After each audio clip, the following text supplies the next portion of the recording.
Good morning बेटा। आज हम अपने बिजनेस ऑर्गेनाइजेशन की नेक्स्ट यूनिट स्टार्ट कर रहे हैं, दैट इज़ यूनिट 3। अभी तक हम इसकी यूनिट 1 और यूनिट 2 अपना कंप्लीट कर चुके हैं। आई होप आप साथ साथ में अपने नोट्स भी बनाते जा रहे हो। आज का जो हमारा चैप्टर है दैट इज़ चैप्टर 12, उसका नेम है concept and nature of entrepreneurship. Clear? Entrepreneurship, concept and nature, chapter is 12। चलो अब हम स्टार्ट करते हैं एंटरप्रेन्योरशिप। एंटरप्रेन्योरशिप क्या होती है? जब मैं कोई अपना बिजनेस स्टार्ट करती हूँ, अपना खुद का कोई बिजनेस स्टार्ट करती हूँ अपने बलबूते पे, अपने स्किल से, उसको कहते हैं हम एंटरप्रेन्योरशिप। एंटरप्रेन्योर कौन होता है? वो बंदा जिसके दिमाग में ये आइडिया आया बिजनेस स्टार्ट करने का और जिसने अपना ये बिजनेस खोला, उस बंदे को हम कहते हैं एंटरप्रेन्योर। क्लियर हो क्या? और जो ये प्रोसेस होती है सारी अपना बिजनेस स्टार्ट करने का, अपना बिजनेस खोलने का, वो प्रोसेस हमारी कहलाती है एंटरप्रेन्योरशिप। मेनली हम एंटरप्रेन्योरशिप में क्या करते हैं, ये एक ऐसी एक्टिविटी है जिसके अंदर हम मार्केट के अंदर आइडेंटिफाई करते हैं कि मेरे पास क्या क्या अपॉर्चुनिटीज़ हैं मार्केट के अंदर। उन अपॉर्चुनिटीज़ को मद्देनज़र रखते हुए हम रिसोर्सेज को देखते हैं कि मेरे पास क्या क्या रिसोर्सेज हैं। फिर हम उन रिसोर्सेज को इफ़ेक्टिवली यूटिलाइज़ करते हैं कि हम उससे कोई एक अच्छी एक्टिविटी लॉन्ग टर्म गेन की कर सकें। क्लियर हो गया? चलो अब हम इसके करते हैं नेचर ऑफ एंटरप्रेन्योरशिप, जिसे हम फीचर्स भी कहते हैं। ठीक है ना? चलिए, first point is economic activity. बताओ मुझे फटाफट इकोनॉमिक एक्टिविटी क्या होती है? फटाफट से कमेंट सेक्शन में लिखो, जल्दी जल्दी लिखो। इकोनॉमिक जब भी वर्ड आएगा तो आपने क्या बोलना है? इकोनॉमी वर्ड जहाँ पे भी आएगा बेटा, वहाँ पे इसका मतलब है प्रॉफिट से। ठीक है? Economic activity means profit generation. तो एंटरप्रेन्योरशिप हमारी क्या है? एक इकोनॉमिक एक्टिविटी है जिसके अंदर हम प्रोडक्ट्स को प्रोड्यूस करते हैं। किस लिए करते हैं? ताकि उससे हम क्रिएट कर सकें प्रॉफिट। क्लियर हो गया? Next is creative activity. Creative activity का मतलब क्या हुआ कि इसके अंदर आप कुछ नया करते हो। मार्केट में बहुत सारी शॉप्स हैं जो कपड़े बेच रही हैं, मैं ऐसा क्या कर रही हूँ जो लोग मेरी दुकान से आकर कपड़े खरीदे। That is creativity. पढ़ा सब रहे हैं, मैं ऐसे कैसे पढ़ाऊँ कि बच्चे ज़्यादा से ज़्यादा मेरा लेक्चर सुने, मुझे पसंद करें, उनको मेरा अच्छे से समझ आए। That is creativity. Next is dynamic process. Dynamic का मैं मतलब आपको पहले भी बता चुकी हूँ, जिनको आता है वो कमेंट सेक्शन में लिख दो डायनामिक क्या होता है। डायनामिक का मतलब होता है चेंज। ये एंटरप्रेन्योरशिप कैसी एक्टिविटी है जो टाइम टू टाइम चेंज होती रहती है। कैसे चेंज होती है? मार्केट के अंदर चेंजेस आते हैं, उसके अकॉर्डिंग हमारी जो एंटरप्रेन्योरशिप की प्रोसेसेस हैं, जो मेरा थॉट प्रोसेस है, जो मेरे आइडियाज़ हैं, मुझे वो भी चेंज करने पड़ते हैं। Next is purposeful activity. Purposeful activity कैसे है कि हम ये किसी पर्पस के लिए कर रहे हैं, ऐसे थोड़ी मजे मजे में मैं तो सिर्फ इंजॉय करने के लिए कर रही हूँ। ये भी एक पर्पस है कि भाई मेरे को इंजॉयमेंट मिलता है अपना काम करके, मैं पैसा कमाने के लिए कर रही हूँ। This is a purpose to earn money, I am doing this business. मेरे को अच्छा लगता है, ये मेरा पैशन है।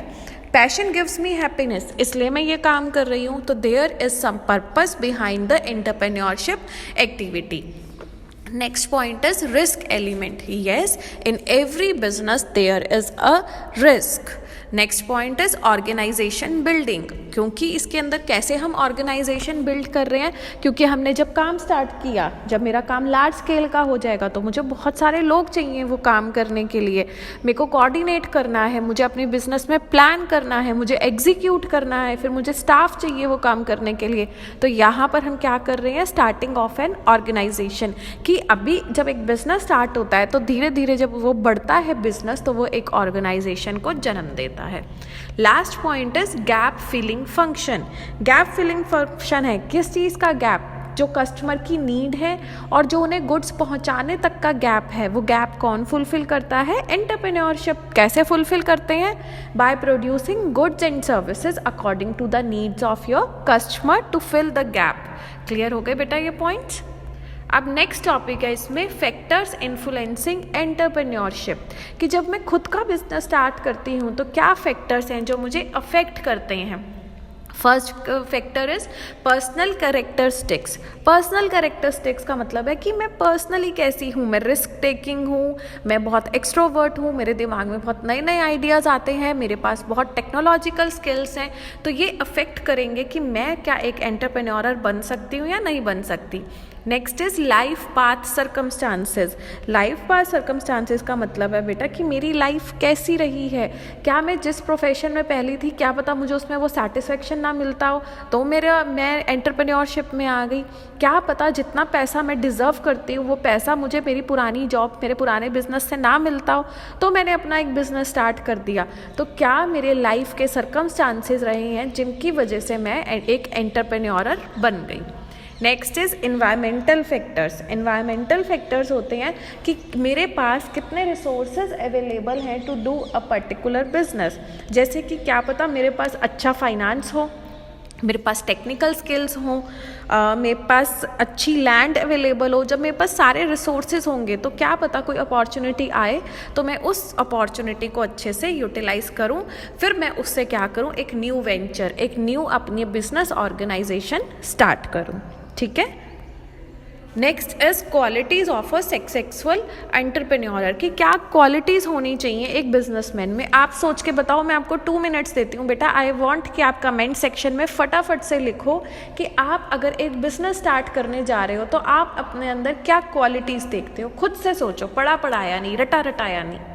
मैं सोचती हूँ, मैं अपना बताती हूँ कि अगर मैं एक एंटरप्रेन्योर बनूँ तो मेरे अंदर एटलीस्ट जो मैं काम करने जा रही हूँ उस काम की मेरे अंदर नॉलेज होनी चाहिए, ताकि मैं किसी के ऊपर डिपेंडेंट ना हूँ, मैं खुद अपनी नॉलेज यूज़ करके वो काम कर सकूँ।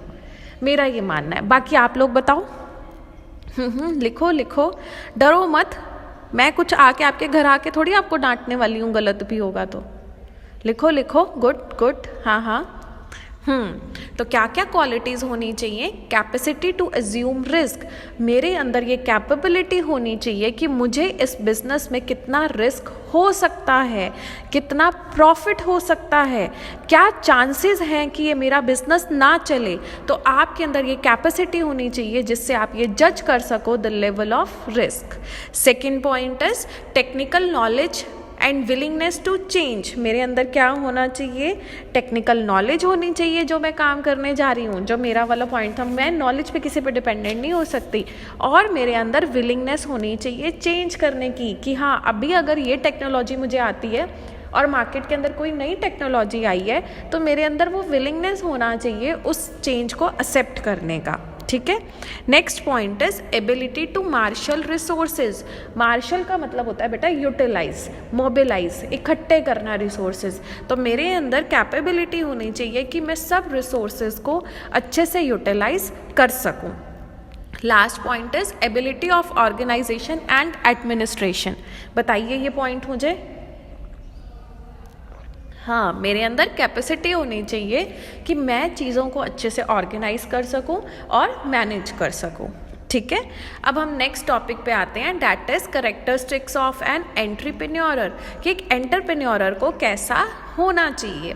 First is mental ability. I hope ये आपको क्लियर होंगे बेटा। इसमें से जो पॉइंट ना आए वो मुझसे पूछना आप, ठीक है, व्हाट्सएप पर पूछ लेना। मेंटल एबिलिटी होनी चाहिए, मेंटली वो स्ट्रांग होना चाहिए, उसको क्लियर होना चाहिए कि क्या ऑब्जेक्टिव्स हैं उसके, किस लिए उसने ये बिजनेस स्टार्ट किया है। अपने बिजनेस की जो बातें हैं वो सीक्रेट रख सके। अगर वो सबको बताता रहेगा तो कोई और उसका बिजनेस यूज़ कर लेगा।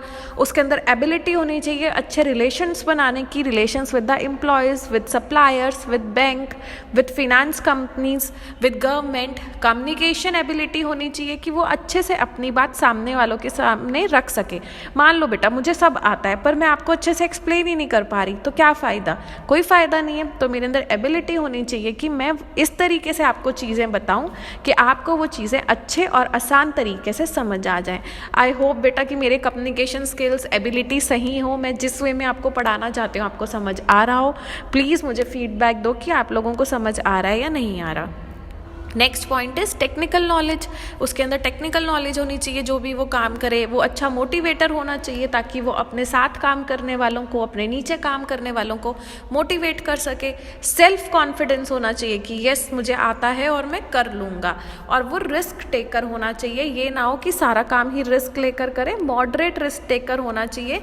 मतलब कि थोड़ा सा भाई आप रिस्क भी लो, ये ना हो कि छुप के ही बैठे रहो, और ये ही ना हो कि बस रिस्क पे ही सारा काम चल रहा है। तो जितना सफिशिएंटली रिक्वायर्ड है रिस्क लेना, उतना आपके अंदर कैपेबिलिटी होनी चाहिए रिस्क लेने की। उसके बाद बेटा ये ऊपर से हेडिंग ना आ नहीं रही इसकी प्रॉपर, ये है टाइप्स ऑफ एंटरप्रेन्योर। ये आप खुद से पढ़ के मुझे बताओगे, मैं नहीं एक्सप्लेन कर रही आपको ये पॉइंट्स, ये आपका है प्रेजेंटेशन का topic, that is types of entrepreneurs. बहुत ईजी है कि बिजनेस एंटरप्रेन्योर्स जो आइडिया लेकर आता है, जो ट्रेडिंग का काम करता है, मैन्युफैक्चर करता है, जो इंडस्ट्री सेट करता है, मैन्युफैक्चरिंग करता है, वो इंडस्ट्रियल होता है। टेक्निकल जिसको टेक्निकल नॉलेज होती है, नॉन टेक्निकल जिसको टेक्निकल नॉलेज नहीं होती, वो गुड्स को डिस्ट्रीब्यूट करता है। प्रोफेशनल जिसको चीज़ें अच्छे से मैनेज करना आता है, ऑपरेटिंग सिस्टम्स में वो ज़्यादा होता है अच्छे से। अदर एंटरप्रेन्योर्स में देखो है इनोवेटिव और इनोवेटिव एंड इमिटेटिव। इनोवेटिव जो न्यू आइडियाज़ लेकर आता है और बहुत अच्छे से उन आइडियाज़ को अपना यूज़ में लाता है और नए प्रोडक्ट बनाता है। इमिटेटिव इमिटेट का मतलब होता है कॉपी करना, जो दूसरों के आइडियाज़ को कॉपी करता है पर उसमें अपनी कुछ इनोवेशन डाल के एक नया प्रोडक्ट बना देता है, दैट इज़ इमिटेटिव। अब ये आप अच्छे से पढ़ोगे और मुझे बताओगे कि आपने इसमें से क्या समझा, ठीक है। चलिए अब हमारा आता है इसमें लास्ट टॉपिक इस चैप्टर का, that is functions of entrepreneur. मुझे पता है आप लोग बोल रहे होगे मैम कितना सारा पढ़ा दे रही हूँ।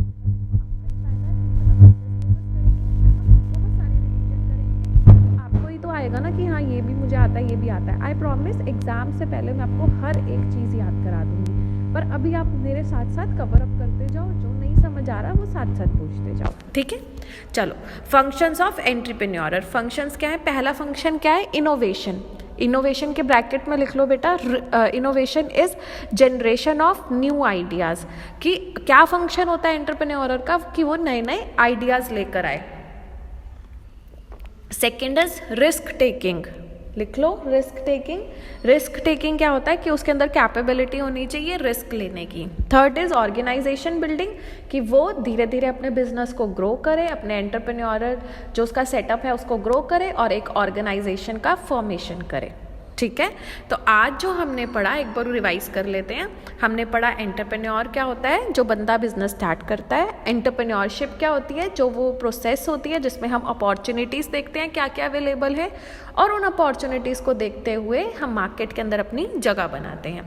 अब फीचर्स क्या थे एंटरप्रेन्योरशिप के? कि एक इकोनॉमिक एक्टिविटी है जहाँ पर हम प्रॉफिट जनरेट करते हैं, हम न्यू आइडियाज़ लेकर आते हैं, हम डिमांड पूरी करते हैं लोगों की और रिस्क लेते हैं। फिर हमारे क्या इफ़ेक्ट करता है हमें जब हम एक बिजनेसमैन बनते हैं, वुमेन बनते हैं, कि मेरा पर्सनल फीचर्स क्या है, मैं पर्सनली कैसी हूँ, रिस्क ले लेती हूँ, मेरे को अच्छा लगता है नया नया चीज़ें करना, मेरा पीछे लाइफ कैसी रही है, ये सारी चीज़ें अफेक्ट करती हैं। क्या होना चाहिए एक एंटरप्रेन्योर में? रिस्क टेकर होना चाहिए, जज कर सके मार्केट में किस चीज़ की नीड है, टेक्निकल नॉलेज होनी चाहिए और उसको क्लियर होना चाहिए क्या ऑब्जेक्टिव्स हैं मेरे बिजनेस के। टाइप्स आप लोगों ने मुझे बताने हैं। फंक्शंस में क्या है कि वो इनोवेटिव होना चाहिए, न्यू आइडियाज़ लेकर आए, रिस्क टेकर होना चाहिए और वो अपनी ऑर्गेनाइजेशन को धीरे धीरे ग्रो करे कि जिससे वो एक ऑर्गेनाइजेशन का फॉर्मेशन कर सके। और मुझे बताओ आज आपने क्या प्रॉमिस किया था हमने सुबह आपस में, कि हम आज पूरा दिन बहुत हैप्पी रहेंगे whatever the circumstances are and without any reason हम बहुत खुश रहेंगे। तो मेरे प्यारे बच्चों बहुत खुश रहो और अच्छे से पढ़ाई करो। Bye bye.